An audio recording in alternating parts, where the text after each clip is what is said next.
Boom, boom. Here we are. It is the Ken Beck Scrum. It is a Monday. Sam and Jacob are here.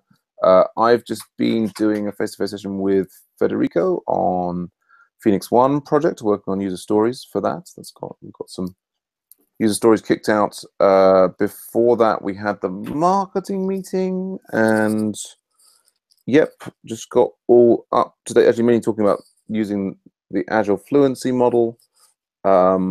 Yeah, I've been doing other bits of programming in the background, reasonable progress. The main thing is I failed to make progress on releasing the teaching assistant training course for Agile development using Ruby on Rails today, and edX locked my account and I can't get in there to check things, and so that's annoying. I'm going to try and get that fixed as soon as I'm finished here. How are things going with you, Jacob? Pretty good. I worked on a ticket for the Wiki dashboard, Wiki ADO dashboard. I got some good feedback on it, and I'm probably going to get a chance this afternoon or evening, my time, to sort of wrap it up, hopefully.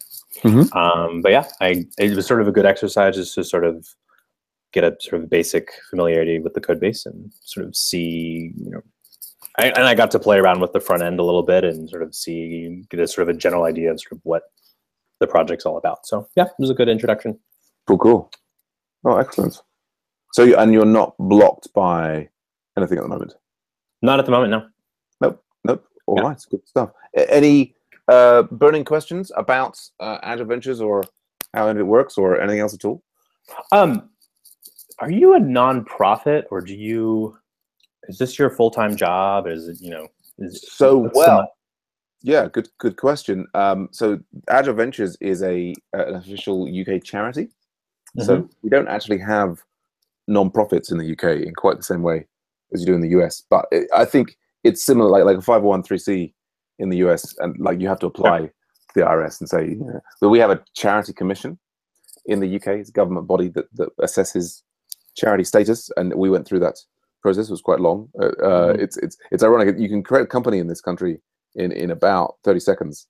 It took us about a year to get the charity created.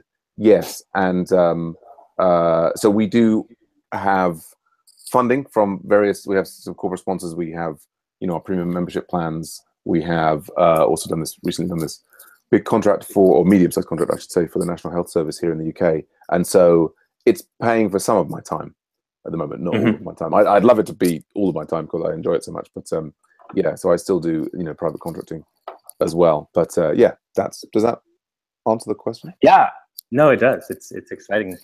I think it's a really interesting model. Is like that. It's about really projects that might not have the financial means to get off the ground, but also like building the community around it. I haven't seen anything like that before, so I think that's sort of what I'm really compelled by. Yeah, there are some. We've kind of. It's a slightly different model. So have you heard of Free Code Camp? Yep, I worked on Free Code Camp a little bit. Oh, cool. Yeah.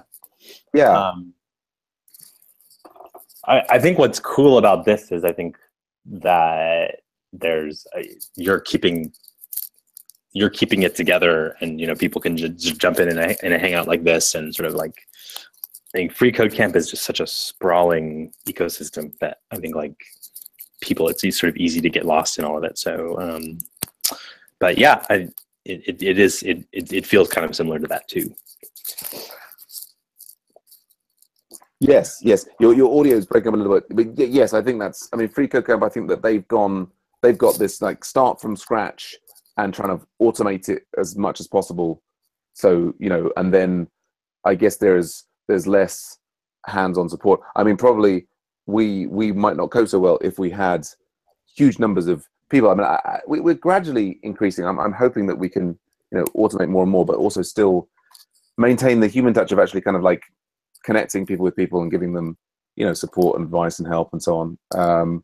Yeah, and we're kind of more targeted at like helping people who they've already done a boot camp, or they've kind of I think people who are like really starting from scratch for coding, we're probably not the best place to be. This is more like you've already mastered the basics and you're kind of like, I want to do something a bit more challenging and help the world as well. But really, it's all inspired by, I mean, these professors in Berkeley called Amanda Fox and David Patterson, who, for their software engineering course, which has had increasingly numbers of students joining it, so that in particular their Agile software, with a big focus on Agile, or even comparing it with Agile and Waterfall and so on. But they focus on saying, yes, you in the class, you'll do Agile projects for non-profits.